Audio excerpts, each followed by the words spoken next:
Good afternoon, ladies and gentlemen. It is Thursday, the 25th of June, and this is your Stormrake weekly market update. We are now in the pits of combat.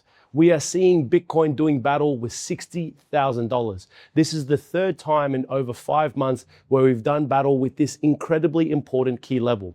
If we lose 60K, there is a real possibility we hit 54. The very bearish of bearish analysts are saying 40K is up next.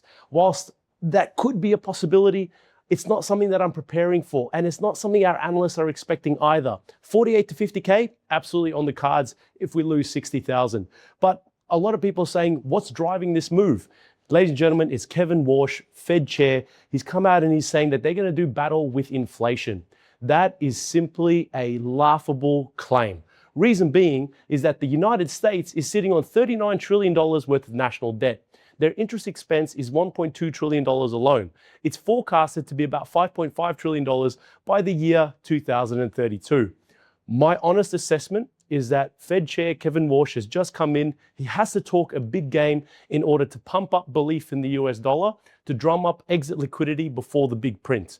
Now, a lot of people will be saying, why would somebody do that? Well, look at what's happened in the markets. They're starting to get overheated. There's a lot of energy inflation expectations.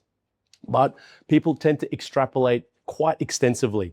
When oil was over 120, they were calling for 200. We're now back at 60. So those inflation expectations have now cooled, but they are still wanting to raise rates. My honest assessment, whilst there is a lot of volatility and uncertainty in the markets, I'm looking for meaningful support between 57 and 54K, and I want to make sure that you guys are preparing your limit orders at those levels as well. So whilst there is fear, and I can understand why there would be, now it's time to be a bull and come into the buyer's market. Cheers, guys.